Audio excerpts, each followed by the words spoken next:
Ngeri. 4.000 tentara AS RI bakal bergabung, ada apa?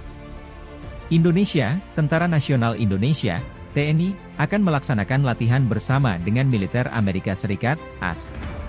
Hal ini dilakukan tatkala hubungan geopolitik antara Washington dan China selaku negara besar di Asia memanas.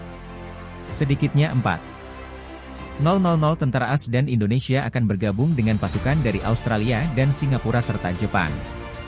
Latihan militer ini digelar tahunan dan dikenal dengan nama sebagai Super Garuda Shield. Latihan akan berlangsung selama 2 minggu.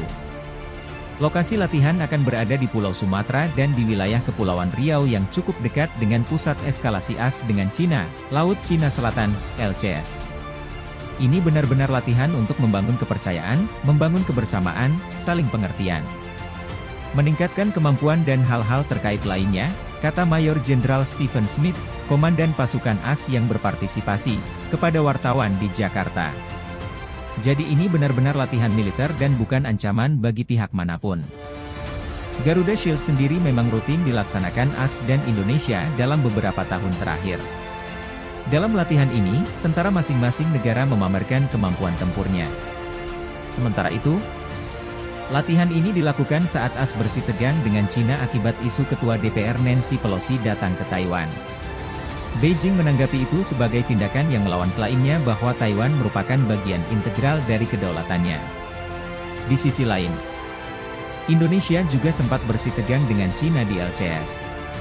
Ketegangan ini terkait dengan klaim teritorial Cina yang bersinggungan dengan zona ekonomi eksklusif milik RI. Mengutip laman yang sama, pejabat lokal mengatakan upacara pembukaan akan digelar Rabu. Kanada, Prancis, India, Malaysia, Korea Selatan, Papua Nugini, Timor Leste, dan Inggris akan berpartisipasi sebagai negara pengamat. Panas. Kapal AS beri tembakan peringatan ke kapal Iran. Kapal Angkatan Laut Amerika Serikat, AS, dilaporkan menembakkan suar peringatan ke arah kapal cepat militer Iran. Ini terjadi kala keduanya hampir berdekatan di Selat Hormuz. Menurut armada kelima AS, insiden terjadi. Waktu setempat ini melibatkan kapal patroli USS Sirokco.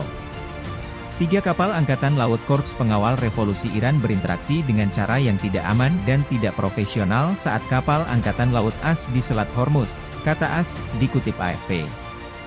Salah satu kapal mendekati Sirokco dengan kecepatan tinggi yang berbahaya dan hanya berubah arah setelah kapal patroli pantai AS mengeluarkan sinyal peringatan untuk menghindari tabrakan. Kapal Iran juga datang dalam jarak 50 yard, 45 meter, dari kapal Angkatan Laut AS selama interaksi dan Sirokco menanggapi dengan menyebarkan suar peringatan. Kejadian ini terjadi di tengah kebuntuan AS dan Iran soal Kesepakatan Nuklir 2015. Kesepakatan itu awalnya disetujui AS dan sejumlah negara dengan Iran di masa pemerintahan Barack Obama namun dibatalkan sepihak pemerintahan Donald Trump. Sebelumnya AS kerap menuding militer Iran mengganggu lalu lintas maritim di Selat Hormuz. Laut itu merupakan wilayah strategis yang dilalui 1/5 dari produksi minyak dunia.